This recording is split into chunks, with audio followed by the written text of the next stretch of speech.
Hello students, myself Rajiv Kumar as an assistant professor in the Department of Applied Science Mathematics, and today we will discuss another topic, assignment problems. It is a common topic for the CSE students which are studying in the third semester. सबसे पहले हम जानेंगे कि what is the meaning of assignment problem. तो अगर मैं बात करता हूँ यहाँ पर डेफिनेशंस की, तो सबसे पहले हम जान लेते हैं कि असाइनमेंट का मीनिंग होता है to complete the task at a given time, कि जो हमें वर्क दिया जाता है उस वर्क को हमें एक टाइम पर कंप्लीट करके देना होता है। तो सबसे पहले हम यहाँ पर इसकी एक डेफिनेशन आपको नोट कराएंगे। तो डेफिनेशंस क्या है कि असाइनमेंट प्रॉब्लम होती है हमारे पास कि जितने हमारे पास टास्क होते हैं, जैसे कि आप प्रॉब्लम देख रहे हैं, I have also imagine there are n task, मेरे पास अगर एन जॉब हैं कराने के लिए, and there are the n subordinates will be available for doing these jobs, कि जितने हमारे पास जॉब्स होती हैं उतने ही हमारे पास सबऑर्डिनेट्स या वर्कर्स होने चाहिए, क्योंकि इसमें इक्वल रेशियो हमारे पास अवेलेबल होनी चाहिए। The number of jobs equal to number of available persons, तभी हम इस तरह की प्रॉब्लम को कंप्लीट कर पाते हैं। और ये प्रॉब्लम क्या होती है, हमारी बैलेंस प्रॉब्लम कही जाती हैं। तो हम यहाँ से डेफिनेशंस क्या बनाएंगे इसकी, कि suppose there are n jobs, हम मान के चल रहे हैं हमारे पास there are n job and n persons are available for doing these jobs, and each person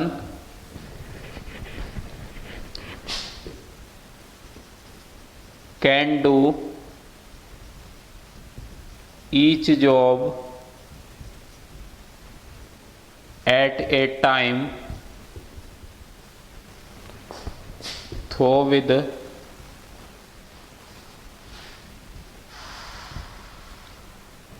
degree of efficiency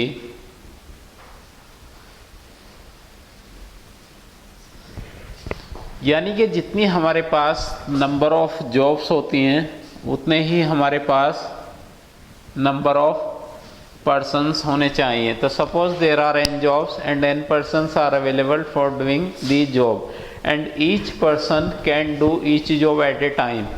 हमें ये भी पता है कि एक व्यक्ति एक समय में एक ही जॉब कर सकता है, though with varying degree of efficiency, यानी कि जिसकी जितनी सामर्थ्य होती है। सामर्थ्य से मीनिंग है, जैसे हम बात करें कि किसी कंपनी में अगर हम कंपैरिजन करते हैं कि हमारे पास दो वर्कर्स हैं ए और बी, एक की एज है यहाँ पर 50 इयर्स और एक की एज है 30 इयर्स। यहाँ पर ये हमारे पास हैं पर्सन्स ए एंड बी, और यहाँ पर हम कंपैरिजन कर रहे हैं एज ईयर्स, यानी कि इनका एज फैक्टर को लेकर। तो अगर हम यहाँ पर इन लोगों की एफिशिएंसी देखेंगे तो जिसकी एज 30 इयर्स है, he has much more efficiency in the comparison of the age year of 50 years person, यानी कि 30 साल के व्यक्ति की एज और 50 साल की व्यक्ति की एज में अगर कंपैरिजन देखेंगे तो 30 वाले की एफिशिएंसी क्या होती है, ज़्यादा होती है। अब दूसरी चीज़ ये होती है कि अगर हम यहाँ पर जॉब की बात करते हैं तो जॉब भी ऐसी होती हैं, आपने देखा होगा किसी इंडस्ट्री में जब कोई हमारा प्रोडक्शन होता है या अदर एक्टिविटी होती हैं, तो कोई एक्टिविटी इस तरह की होती है कि वो आपकी 5 आवर्स में कंप्लीट हो सकती है, और कोई एक्टिविटी आपकी इस तरह की हो सकती है कि वो 3 आवर्स में कंप्लीट होती है। अब आप एक जॉब जो मान लीजिए 5 घंटे ले रही है, अगर हम 50 साल वाले व्यक्ति को डिस्ट्रीब्यूट करते हैं और एक जॉब जो हमारी 3 घंटे ले रही है वो हम अगर यहाँ 30 साल वाले व्यक्ति को डिस्ट्रीब्यूट करते हैं तो that is not a right combination in our views, because जिसकी एफिशिएंसी कम है अगर हम उसको 5 आवर्स वाली जॉब डिस्ट्रीब्यूट कर रहे हैं तो इसका मीनिंग है कि हमने एक्सपेक्ट किया था कि 5 घंटे में हो जाएगी, लेकिन उसकी एफिशिएंसी कम है तो ही आल्सो टेक्स 6 आवर्स। ये क्या करेगा, हो सकता है कि 6 घंटे भी उसको कंप्लीट करने में ले ले आपसे। अब अगर हम इसकी एफिशिएंसी देखें कि जिसकी एज 30 इयर्स है और उसके जो यहाँ पर टाइम ड्यूरेशन है वो 3 आवर्स है काम करने के लिए, लेकिन हो सकता है कि ये इसको 2 आवर्स में कंप्लीट करके दे दे, तो आप देखेंगे कि यहाँ पर जो आपका गैप है वो बहुत बड़ा हो जाएगा। अगर हम यहाँ पर गैप की बात करते हैं तो जो गैप है वो बहुत बढ़ जाएगा, यानी कि आपको अपने प्रोडक्शन को यहाँ पर स्टॉप करना पड़ेगा। क्यों? क्योंकि एक एक्टिविटी दूसरी एक्टिविटी से लिंक है। जब तक हमारी एक एक्टिविटी कंप्लीट नहीं होगी, यानी कि जब तक ये 6 आवर्स वाला अपना वर्क को कंप्लीट नहीं करेगा तब तक यहाँ 4 घंटे का गैप हमारा बना रहेगा। अब असाइनमेंट हमें क्या सिखाता है कि अगर हम कोई ऐसा कॉम्बिनेशन बनाते हैं कि अगर ये जो हमने 5 आवर्स वाली ली है अगर ये इसको 6 आवर्स में भी कंप्लीट करके देता है, यहाँ पर जिसकी एफिशिएंसी है जो 5 आवर्स है, अगर ये हम 5 वाली अगर इसको देते हैं तो हो सकता है कि ये जो जॉब है वो आपकी 4 आवर्स में भी कंप्लीट हो सकती है। आप अगर इसको हम 5 आवर्स वाली इसको ना देकर इसको देते हैं तो हो सकता है कि ये हमारी 4 आवर्स में कंप्लीट कर सकता है, क्योंकि इसकी एफिशिएंसी ज़्यादा है। तो हमने एक्सपेक्ट किया था 5 आवर्स को, but he also complete with in 4 hours. और जिसको हमने एक्सपेक्ट किया था कि 3 घंटे में इसको कंप्लीट कर सकता है, तो अगर ये 3 घंटे भी लेता है, 3 में भी अगर हम इसको बढ़ा देते हैं तो हम देखेंगे कि यहाँ पर हमने 3 आवर्स वाली दी लेकिन इसकी एफिशिएंसी कितनी है, 50 है, यानी कि इसके एज 50 ईयर्स है तो इसकी एफिशिएंसी कम है। आपने एक्सपेक्ट 3 घंटे का किया है, हो सकता है कि अगर हम इसको 4 घंटे दे दें तो अब आपका जो गैप है वो आपने देखा कि कितना रिड्यूस हो गया है, ना के बराबर। 3 में भी अगर हम इसको 3.5 आवर्स मान लेते हैं तो भी आप अपने गैप को देखिए कि पहले गैप कितना था, अब गैप कितना है। तो असाइनमेंट सिखाती है the right job with the right combinations with right person. तो हमने अभी तक ये जाना कि हमारे पास कोई भी n जॉब है, n पर्सन्स होने चाहिए। Each person can do each job at a time though with varying degree of efficiency. तो आगे लिखेंगे then the problem is to find an assignment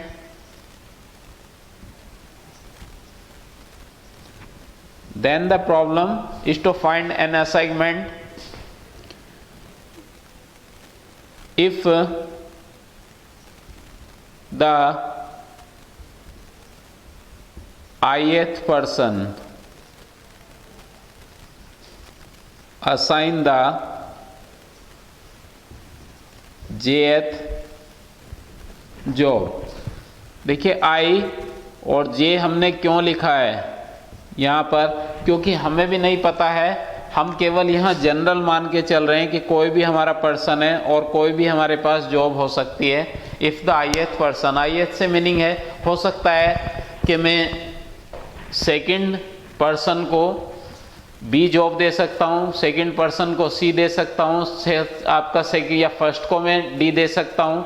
तो यही हमारा आई से मीनिंग है कि हमारे पास हमें नहीं पता है कि एक पर्सन है, 2 पर्सन है, 3 पर्सन, 4 कितने हैं हमारे पास jth job. Then the problem is to find an assignment if the ith person assign the jth job, then let Cij is the cost, then let Cij is the cost, यानी कि जो हम payment करते हैं यहां पर किसके लिए, let see is the cost if ith person assign the jth job, यानी कि जो हम यहां पर मान रहे हैं इफ ith पर्सन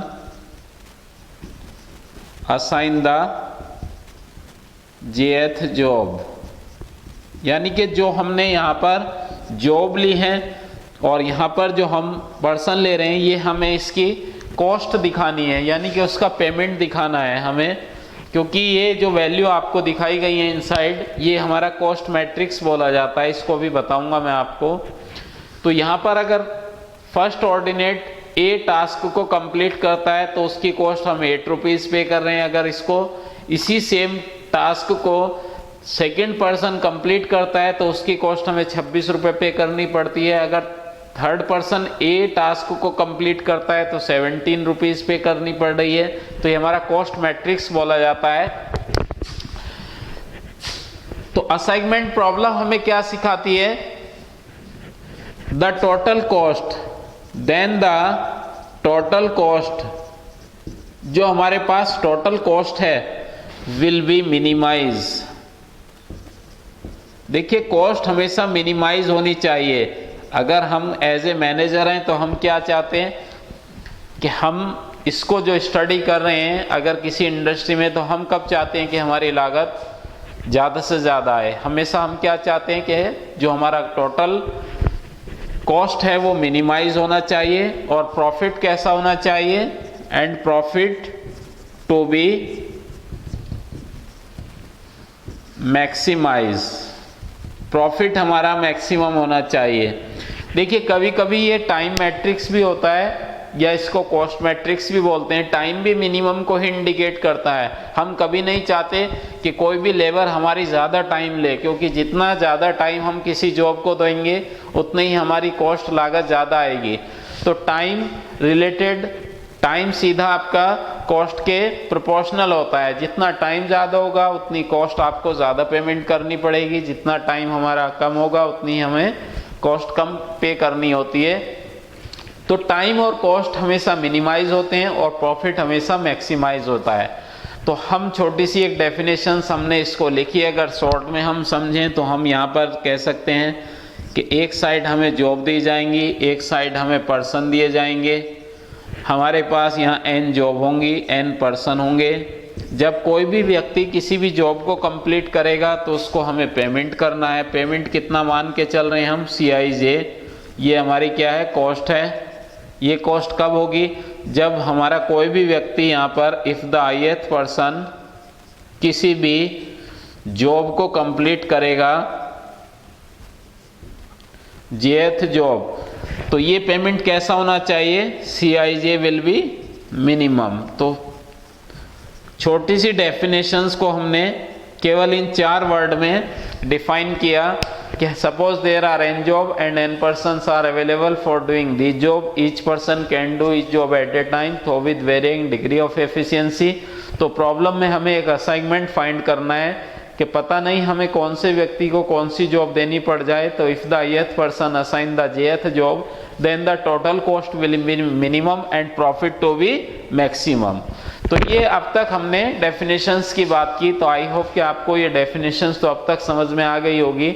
अब आगे हम डिस्कस करेंगे इसमें कि जो हमारा मैथमेटिकल क्वेश्चंस होता है उसका फॉर्मेट हमारा किस तरह का होता है। तो यहाँ पर हम लिखेंगे मैथमेटिकल फॉर्मुलेशंस, जिसकी मैं अभी आपको बात कर रहा था। इसको हम कहते हैं कॉस्ट मैट्रिक्स। तो यहाँ पर लिखेंगे हम इसका जो मैथमेटिकल मैट्रिक्स हमें मिलता है, मैथमेटिकल यहाँ पर फॉर्मुलेशन,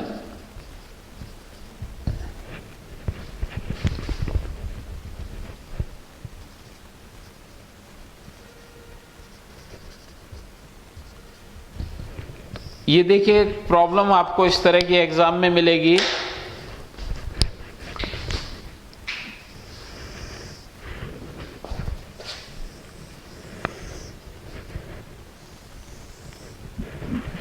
एक साइड हमारे पास जॉब होंगी और एक साइड हमें पर्सन दिए जाएंगे। यहाँ 1 2 3 4 अप टू n, इतनी ही हमारे पास जॉब होंगी, 1 2 3 4 अप टू n। अब इसमें क्या होगा, हमारे पास यहाँ पर मैट्रिक्स वैल्यू लिखते हैं। मैट्रिक्स आप लोगों ने सबने पढ़ा है, C11 C12 C13 C14 C1n C21 C22 C23 C24 और C2n। फिर लिखेंगे C31 C32 C33 C34 C3n और लास्ट में लिखेंगे CN1 CN2 CN3 CN4 और यहाँ हो जाएगा CNN। यानी कि जो हमें मैट्रिक्स दिया जाएगा वो हमारा कैसा होना चाहिए, स्क्वायर मैट्रिक्स होना चाहिए। तो इस तरह की प्रॉब्लम हमारी कहलाती हैं कि if job equal to number of job equal to number of persons, कि जितनी हमारे पास जॉब होंगी उतने ही हमारे पास पर्सन होंगे, then problem is balance, then problem is balanced. तो आपकी प्रॉब्लम बैलेंस्ड कही जाएगी और जितनी भी आप प्रॉब्लम करेंगे, problem always will be balance. तो आपकी प्रॉब्लम हमेशा बैलेंस होनी चाहिए, problem always will be balanced form. जब तक हमारी प्रॉब्लम बैलेंस फॉर्म में नहीं होगी तब तक हमारी असाइनमेंट प्रॉब्लम सॉल्व नहीं हो सकती है। आप समझ गए कि प्रॉब्लम हमेशा बैलेंस होनी चाहिए। अगर बैलेंस नहीं होगी तो आप आगे हम डिस्कस करेंगे कि उसको बैलेंस कैसे बनाते हैं। We have to use dummy row and dummy column. इसको आप नेक्स्ट वीडियो में हमारी देख सकते हैं कि अनबैलेंस प्रॉब्लम को हम कैसे सॉल्व करेंगे। तो अभी आप इसमें, अब मैंने जो बोर्ड पर प्रॉब्लम लिखी है, अब इसको हम यहां पर कंप्लीट करेंगे with the help of Hungarian method. तो मैट्रिक्स समझ में आ गई आपको, और अगर यहां पर इक्वल नहीं होंगे तो ये प्रॉब्लम हमारी क्या कहलाएगी, अनबैलेंस। तो यहां पर आप इसको दिखा सकते हैं कि आपकी प्रॉब्लम अनबैलेंस प्रॉब्लम है। तो आपको ये बैलेंस करनी पड़ती है, insert dummy row and dummy column. तो मैं लिख देता हूं फिर भी कि if problem is unbalance then we insert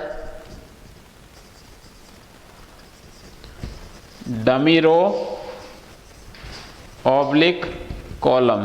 तो आपको या तो डमी रो, डमी का मतलब है 0 0 0 0 बढ़ाएंगे, वो आप एग्जाम्पल में हमारे देखेंगे। तो अब जो मैंने बोर्ड पर ये प्रॉब्लम लिखी है, अब हम इस प्रॉब्लम को यहाँ पर कंप्लीट करेंगे। तो हमें इस पूरे चैप्टर में केवल एक ही मेथड स्टडी करना है और उस मेथड का हमारा नाम है हंगेरियन मेथड। तो मैं इस प्रॉब्लम को हंगेरियन मेथड के थ्रू यहाँ पर सॉल्व करूँगा। तो आप देख लीजिए कि हंगेरियन मेथड के कौन कौन से स्टेप्स हमें यूज़ करने होते हैं। तो सबसे पहले मेथड लिख लीजिए। मेथड है इसमें हमारे पास हंगेरियन।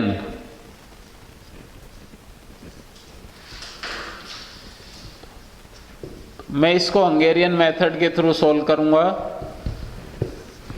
देखिए क्वेश्चंस हमारा बुक में इस तरह का दिया गया है कि we have to given the 4 task. हमारे पास कोई भी 4 टास्क हैं and there are available 4 subordinates doing for these task and they are differ in their efficiency. उनकी क्या है, वो सामर्थ्य अलग दी गई है। And work have different intrinsic values. तो how can we distribute the task to the subordinate so that the total cost या टोटल टाइम, ये हमारे पास क्या है, ये टाइम मैट्रिक्स है हमारे पास जो दिया गया है। ये आपको टाइम मैट्रिक्स है इस बार हमारे पास। या कभी कभी एग्जाम में प्रॉब्लम इस तरह की भी आ जाती है कि सॉल्व द असाइनमेंट प्रॉब्लम। बस आपको इतना दिया जाता है तो आप समझ जाइए कि ये प्रॉब्लम हमेशा मिनिमाइज की होती हैं। जब भी आपको कभी भी अगर मैक्सिमाइज की प्रॉब्लम एग्जाम में देगा तो वो आपसे कहेगा कि solve the segment problem for the maximization. अगर वहां पर कुछ भी मेंशन नहीं है, मैक्सिमाइज नहीं लिखा है, मिनिमाइज नहीं लिखा है, तो आपकी प्रॉब्लम आप समझ जाइए कि you have to use for the minimization के लिए आपको सॉल्व करना होगा। तो हम इसको करना स्टार्ट करते हैं। क्वेश्चन हमारा बोर्ड पर लिखा है, तो हम यहाँ पर इसका सॉल्यूशन बनाते हैं। तो सॉल्यूशन बनाने के लिए सबसे पहले आप लिखेंगे स्टेप आपका 1 क्या होता है। स्टेप 1 में आप लिखेंगे यहाँ पर हमारा स्टेप 1 होता है कि हमें हर एक रो में एक सिंगल जीरो की नीड होती है। अब सिंगल जीरो हम कहाँ से लाएंगे, तो हमें पूरे सबसे पहली रो में, फिर सेकंड रो में, फिर थर्ड रो में, फिर फोर्थ रो में सबसे स्मॉलेस्ट एलिमेंट को देखना है। जैसे स्मॉलेस्ट पहली रो में 8 है, दूसरी में 4 है, तीसरी में आपके पास 15 है और लास्ट में आपके पास 10 है। तो इन सभी एलिमेंट्स को अपनी कॉरस्पॉन्डिंग रो में से आपको माइनस कराना होता है। तो हम लिखेंगे स्टेप 1 में choose the smallest element, choose the smallest element in each row and subtract it from each corresponding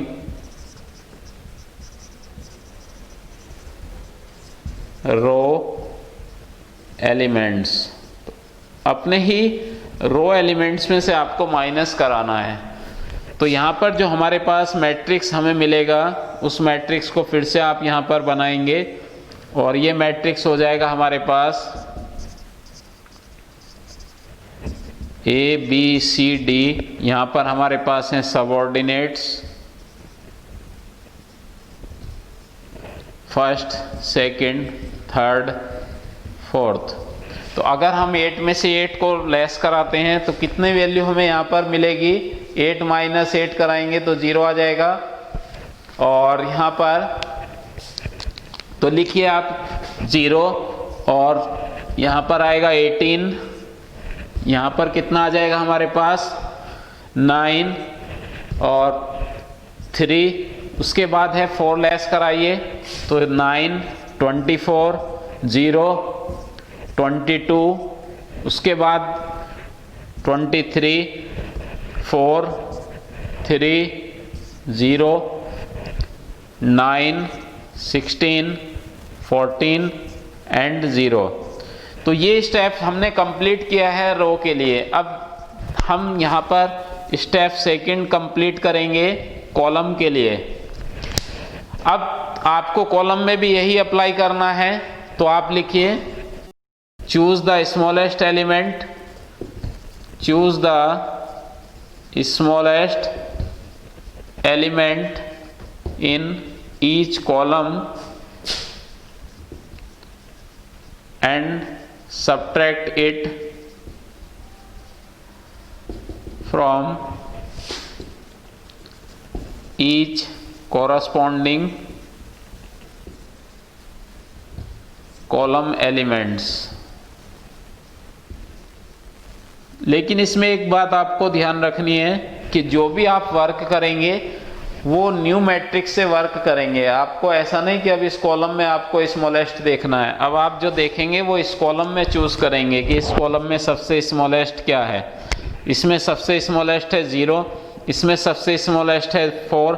देखिए कॉलम स्टेप्स भी हमें इसलिए करना है क्योंकि मैंने क्या बोला था कि हमें हर एक कॉलम में और हर एक रो में एक जीरो की नीड है, कम से कम एक जीरो कंपलसरी हमें चाहिए। तो आपने देखा कि इस कॉलम में हमारे पास अवेलेबल नहीं है जीरो, तो जीरो बनाने के लिए हमें कॉलम स्टेप्स अप्लाई करना पड़ रहा है। इसके बाद हमारा ये जीरो स्मॉलेस्ट है और इसमें अगर एक से ज़्यादा आते हैं तो इसमें कोई बहुत बड़ी बात नहीं है।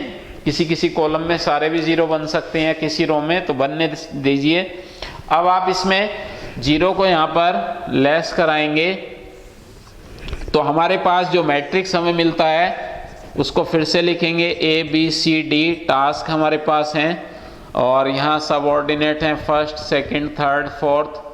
तो अगर हम यहाँ पर 0 लेस कराते हैं तो 0 माइनस 0 0, 9 माइनस, हमेशा बड़ी वैल्यू में से छोटी को माइनस कराएंगे तो 23, 9, उसके बाद हमारे पास बन जाएगा 14, 20, 0, 12, और यहाँ पर रहेगा 9, 0, 3, 14, इसमें हमारे पास 3 माइनस 0 3, 22 माइनस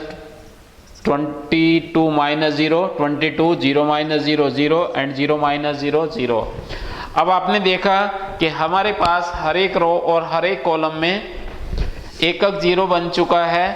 अब देखिए आपको क्या करना है, आपको एक जीरो को एक स्क्वायर में बंद करना है। और आप ये देखेंगे, जैसे इमेजिन करेंगे, मान लीजिए मैंने किसी जीरो को स्क्वायर में बंद किया, तो अब आपको चारों डायरेक्शन पकड़ लेनी है, नॉर्थ या साउथ, नॉर्थ, ईस्ट, वेस्ट। अगर आपको लगता है कि मेरी चारों डायरेक्शन में और कोई जीरो अवेलेबल है, मान लीजिए आप रो वाइज देख रहे हैं, रो में आप चले और आपको लगता है कि आपके उस कॉलम में अभी ऊपर नीचे भी कोई जीरो बैठा हुआ है, तो आपको अदर जीरो पर कट लगाना होगा।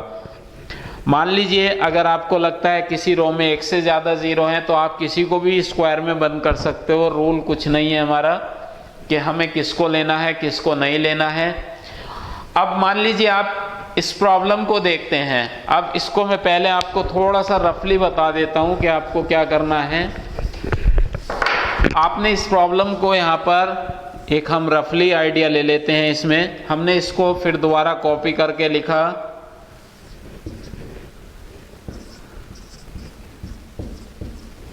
अगर हम इसमें थोड़ा सा रूल बना लेंगे तो हमें आसानी रहेगी।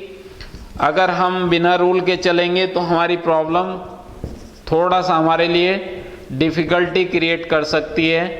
तो वो मैं डिफ़िकल्टी आपको दिखाना चाहता हूँ कैसे।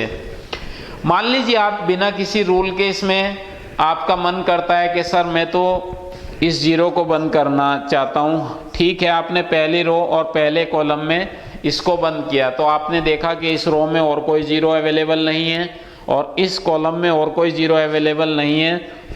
आप निश्चिंत हैं यहाँ पर। अब आप चाहते हैं कि सर मैं दूसरी रो में इसको जीरो ले दिया गया है, तो आपने इसको स्क्वायर में, अब आप चेक कर रहे हैं कि इस रो में नॉर्थ साउथ में कुछ नहीं है और ईस्ट वेस्ट में भी हमारे पास कुछ नहीं है। अब हम यहाँ पर कोई रूल नहीं बना रहे हैं और हमने उठा के इसको बंद कर दिया कि इस बार मेरी इच्छा है कि मैं इसको स्क्वायर में बंद करना चाहता हूँ। ठीक है, आपने किया, रूल कुछ नहीं यूज करना है। अब ये हमें क्या है, डायरेक्शन देखनी थी। इस साइड तो आगे एलिमेंट नहीं है लेकिन इस साइड देख रहे हैं। तो अभी हमने क्या कहा था कि अगर हम उस रो में एक से ज़्यादा जीरो अवेलेबल होंगे तो उन पर क्या लगा देंगे, कट लगा देंगे कि हमें अब इस जीरो की नीड नहीं है और हमें इस कॉलम की नीड नहीं है। क्योंकि आपको नीचे भी देखना है, तो नीचे भी था इसमें, क्योंकि एक कॉलम में एक ही जीरो होगा और एक रो में एक ही जीरो आपका स्क्वायर में बंद होगा। अब हम जितने सबऑर्डिनेट थे मेरे पास या टास्क थे, उतने ही मेरे पास एलोकेशन आने चाहिए थे। लेकिन आपने देखा कि आपके पास एलोकेशन कितने आए हैं, there are only 3 allocations but we need the total 4 allocations. आप देख रहे हैं कि आपकी एक रो और एक व्यक्ति यहाँ पर खाली है। कौन सी? सेकंड व्यक्ति, यानी कि सेकंड सबऑर्डिनेट को तो हमने कोई जॉब दी नहीं है और जो हमारे पास टास्क डी है उसको भी हमने किसी से कंप्लीट नहीं कराया है। तो यहाँ डिफिकल्टी क्रिएट हो गई है कि हमें मिलने चाहिए थे 4 और मिले 3। अब देखिए इसी प्रॉब्लम को अगर हम थोड़ा सा रूल बना लेंगे अपने कि रूल क्या है, तो मैं आपको बहुत सिंपल टेक्निक यहाँ पर बता दूंगा, कभी आपको कोई डिफिकल्टी नहीं आएगी। रूल क्या बनाना है हमें कि हम सबसे पहले उस रो को चूज करेंगे जिसमें हमारे पास सिंगल जीरो हमें दिखाई देगा। अगर हमें लग रहा है कि इस रो में 2 जीरो हैं 3 जीरो हैं, तो आप उसको छोड़ दीजिए फॉर सम मोमेंट, कुछ देर के लिए। तो यहाँ पर हम पहली रो को चेक कर लेते हैं, इसमें कितने जीरो हैं। इसमें सिंगल जीरो है, इसको तो आपको करना ही करना है। इसको नहीं छोड़ना है। अगर हमने रो में देखा तो हमने कॉलम में देखा कि कॉलम में हमें कोई कट नहीं करने के लिए चांस मिला है, छोड़ेंगे। अब हम दूसरी रो पे आ जाते हैं। दूसरी रो में हमने चेक किया कि इसमें कितने जीरो हमारे पास हैं, तो हमें फिर से सिंगल जीरो नजर आ रहा है, तो इसको भी कंपलसरी लेना ही लेना है आपको। और कॉलम में आप चेक कर रहे हैं कि कॉलम में और कोई जीरो तो नहीं है। अब आपने थर्ड रो पे नजर डाली कि सर मुझे तो इसमें 2 जीरो दिखाई दे रहे हैं, तो इसी वजह से हमने आपसे क्या कहा है कि अगर हम कुछ रूल बना लेंगे तो हमें आसानी रहेगी। अगर कभी भी किसी भी रो या कॉलम में आपको एक से ज्यादा जीरो नजर आते हैं तो पहले आप उसको थोड़ी देर के लिए छोड़ दीजिए। तो मैंने इस रो को भी छोड़ दिया थोड़ी देर के लिए। अब हम नेक्स्ट रो में एंट्री कर जाते हैं। तो हमने देखा कि इस रो में हमारे पास केवल सिंगल जीरो ही हमें मिला हुआ है, तो इसको करना हमारे लिए कंपलसरी है। अगर अब हम इस साइड भी देखते हैं, आगे भी देखते हैं और ऊपर नीचे सब इसमें। अब आपने देखा कि अगर आपने इसको स्क्वायर में बंद किया है तो कट कौन सा होगा, इसके ऊपर वाला कट हो जाएगा। जैसे ही हमारे रो के स्टेप कंप्लीट हो जाते हैं फिर हम कॉलम वाइज एंट्री लेनी शुरू कर देंगे यहाँ से। तो कॉलम को देखिए कि इस कॉलम में कितने जीरो थे, सिंगल है, और उसमें आपका पूरा एलोकेशन एक बना हुआ है कॉलम में। इस कॉलम में अभी तक कोई एलोकेशन नहीं बना है और एक जीरो भी आपके पास अवेलेबल है बनाने के लिए, एक से ज़्यादा नहीं है, केवल सिंगल है। तो आप इसको 100% बंद कर दीजिए क्योंकि इसको नहीं छोड़ सकते हैं। और इसमें आपका ऑलरेडी बना हुआ है और इसमें बना हुआ है। अभी आपने देखा कि प्रॉब्लम सेम थी, पहले 3 हो रहे थे, अब कौन से हो गए हमारे पास, अब 4 हो गए। तो एक गेम है और कुछ नहीं है, इसमें कोई आपको फॉर्मूला नहीं लगाना है, बहुत सिंपल टेक्निक है। आपको बस थोड़े से आपके पॉइंट्स आपको याद रखने पड़ेंगे कि जितने भी पॉइंट्स हम आपको लिखवाते हैं ये सब पॉइंट्स आपको याद होने चाहिए कि स्टेप 1 क्या अप्लाई करना है, स्टेप 2 क्या अप्लाई करना है। कोई फॉर्मूला है नहीं जो मैं यहाँ पर आपको बोर्ड पे बताऊंगा कि इसमें फॉर्मूला अप्लाई करना है।